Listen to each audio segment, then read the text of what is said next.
Well, hello, everybody, and welcome into the Williamson Herald Football Extra. I'm Joe Williams, the sports editor of the Herald, along with the executive editor of Mo Patton Sports, Maurice Patton.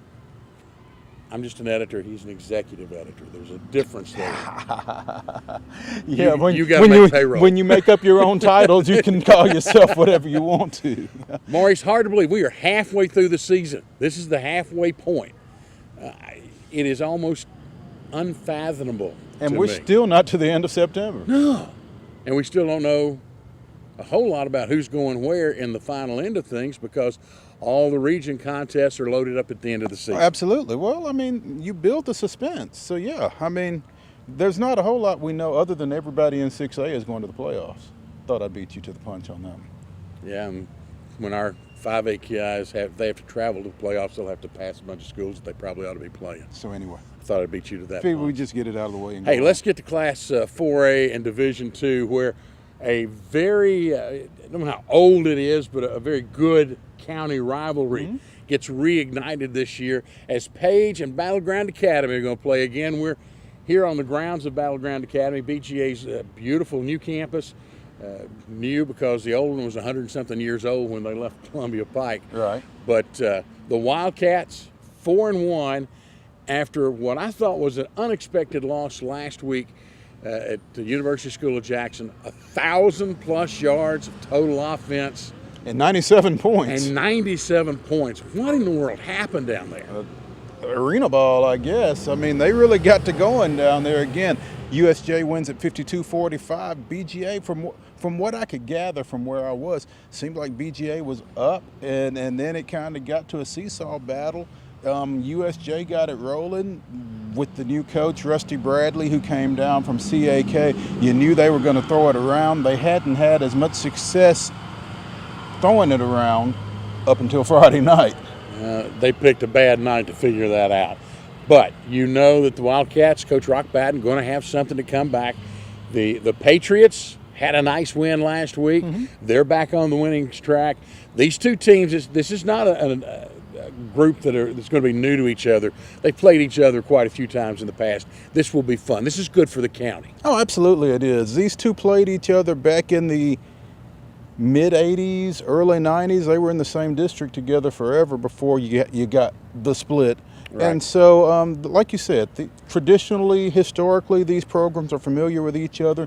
BGA won a tough one last year when Coach Rathbone decided to go for two right at the end. One of two times last year that they did that and came up short.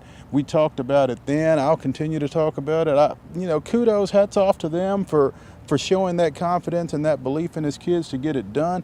Tough L to take, so they hope to avoid that situation this time around, I'm sure. Well, giving his kids a chance to get it done, if you look at some of the video from our great videographer, Charles Pulliam. Maybe they did get it done. Maybe they did get it done.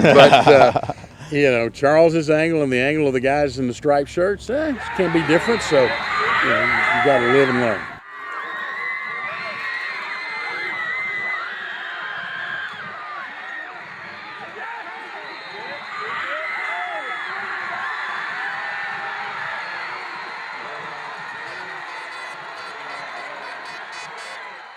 I'm sure Page would like to avoid it being that close this time around. They're going to have to score some points if they want to do that because this BGA team has been awfully explosive to this point. Speaking of explosive, I've got to correct myself on something. A couple of weeks ago when Summit scored 71 points against Shelbyville, I did a little bit of research and said, I think that's the most points that a public school in Williamson County has ever scored, and that Brentwood Academy held the record at 72 points. Well, got corrected this week. Some Page fans said, no, go back looking at 2003, 2004. Page beat Montgomery Central 72-12. What have we learned? Never say never and ever. There we go. You've told me that, and I just don't listen. Well, it's just anytime you throw that ever or never on something, there's going to be somebody out there lurking. Oh, I appreciate being corrected, though. Oh, yeah, you want to get it right. You want to get it right, but it kind of stings to get it wrong, though, too. Sometimes. Yeah. I'm an elephant, man. I got thick skin. There you go. I got thick skin.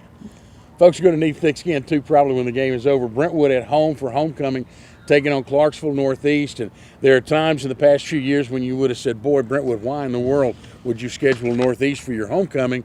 This year you kind of go, hey, guys, maybe not a bad idea. Northeast down a little bit. They are down a little bit, but I saw them last week against Centennial. Right. And, yeah, they've got some talent. They've got some skill guys that can make some plays. And, you know, if you're not careful, they can hurt you. I mean, they run that run-oriented offense, kind of a veer look, and they can gash you in the middle, but they can also get to the edges as well. They've got some big play guys.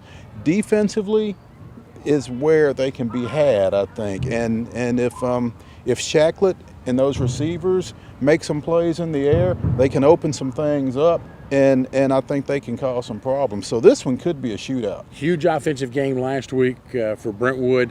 Matthew Phillips, 180-something yards or more, 3 touchdowns. Shacklett had a couple of touchdowns. Dreyer had a couple of touchdowns. I mean, at least one. Mm-hmm. I mean, everybody got into the game. So they can have that kind of an offensive explosion on homecoming.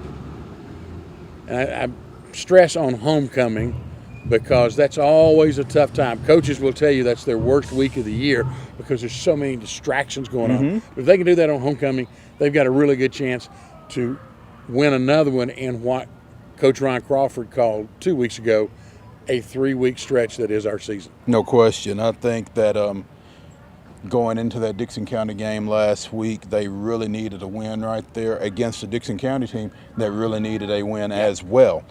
Talked to Terry Arrington after that Northeast Centennial game last weekend, the Northeast coach, and he's like, it doesn't get any easier for us. We've got to go to Brentwood next week. So they did have an extra day because that game was on Thursday, but you know, this region quietly is really a meat grinder. And you know, Brentwood's got a chance to get back up toward the top of it, but they've got some work to do, and it starts Friday night. Well, even if they get back towards the top, their last 3 games are not exactly cakewalks either, so you got to watch it. Speaking of homecoming, Centennial, 20th anniversary, I think, or I guess it's their 20th anniversary now. Yeah. Coming back for homecoming, they are really blowing this up, trying to get all the alumni back on campus, and they're going to have to keep their kids focused as West Creek comes in. West Creek, another team that's a regional opponent. I want to be careful how I say this. Centennial should still be favored in this contest, even with it being homecoming. Well, West Creek comes in at 0-5, and they're losing by an average of 28.4 points a game. So they've not played real well. They had a coaching change over the offseason. It hasn't quite taken. They've struggled.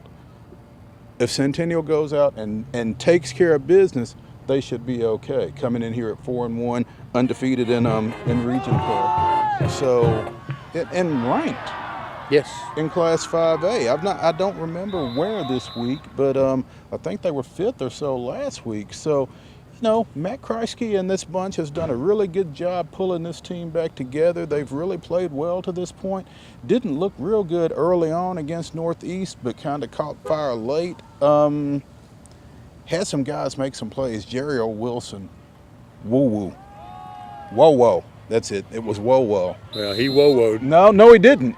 He didn't stop at all. Wow. Yeah, 16 carries, 203 yards, and all 3 touchdowns. You know, with Zion Lee out, with Matthew Thurston out, they really needed somebody to come through, and he did big time. Sophomore, 3rd running back in line. And the 4th one, the Johnson kid ran hard too. He would have been at 100. I think he finished up with right at 90. So the run game, even with those 2 guys sidelined, really came through really well for them against Northeast. And if they can get that again this week, take some pressure off Trey Stewart in the passing game, they should be in pretty good shape.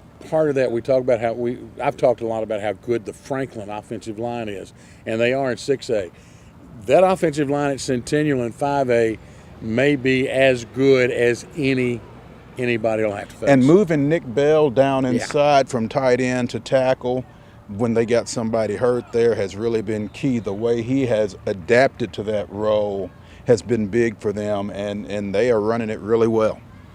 2 other games, both of these will be on the road. Fairview, the only undefeated team in the county, going to get to take the trip over to Hickman County. It's a longtime rival in the Bulldogs. They're another team who've not gotten off to a great start this year.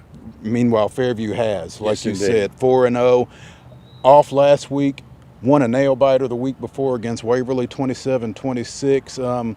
Some great quarterback play in that one, I'm sure, with Cam Harris-Lusk for Fairview and the young kid that they've got over at Waverly, just a sophomore who had a really good freshman year from Matt McConnell last year. So Fairview playing with a lot of confidence, 4-0, big road game here. I'm sure Chris Hughes will have them ready. The other end of the spectrum, GCA goes on the road to Richland. The Lions are 0-4, but Maurice, if you look at how it's happened, they have been so close, so close. Cornersville at home 2 weeks ago. It's that Tennessee Titans Super Bowl yard away from tying this ball game up. Last week, a 1-point loss on the road. Richland comes in here, I believe, without a win. This may be a good chance for GCA to get their first one. You know, you feel like Rusty Smith and that bunch is going to break through at some point. Like you said, they're just so close, and they really need to. I mean, it's tough. This is their second year in the TSSAA. They got out, 3-2 last year and then lost their last 5. They really need to have some success, and again, a tough loss to Cornersville, tough loss last week to Moore County. You feel like they're right there, and maybe this week against Richland, who has struggled to this point, maybe this is the one. We can hope so. Absolutely. Being a county team, we're going to pull for all the county teams. Tough part's when they play each other. All right. Yeah, these things happen. Now, you did not hear a lot of teams like Franklin, Ravenwood, Brentwood Academy. Help me out here. Who else? Independence and Summit. All get Those the week two are off. healing up. Yeah, after that battle they put on last week. Yeah. Yeah, Summit and Independence after that dogfight. Yeah, baby. Yeah. So they needed a break, but yeah, everybody that we've not mentioned, open week this Yeah, week. they got a week off. They to should relax. win that. Yes, those 5 should be undefeated this week. Oh, you're going to get us in trouble. Hey, We don't get a week off. You know what that means? That means Friday night you need to be following Twitter for Mo_Patton. no. Did I do it? No, it's Mo Patton _sport. There we go. It's only taking 5 weeks. Only taking 5 weeks. It's my age. That's man, okay. you know? Charles Charles will take will put it he'll right here. put it right here Yeah. or right here or right here. What? It depends on what mood he's in. Charles, you can put it anywhere you want to. Oh, hey. You know, I mean, you got control. I mean, it's real simple. Also, don't forget to follow at WH Sports, at CS Pulliam, and we'll have a whole list for you. The guys who'll be covering. I think Doug Dyer's going to cover some for us, and Mike Patton's going to cover a game for us. So this week we should have the whole package all put together. And as always, we're going to keep you as updated as we possibly can. It's going to be a good week. Always. Going to be a good week. Thank you so much for joining us. For Charles Pulliam and Maurice Patton, I'm Joe Williams. We'll see you next time on the Williamson Herald Football Extra.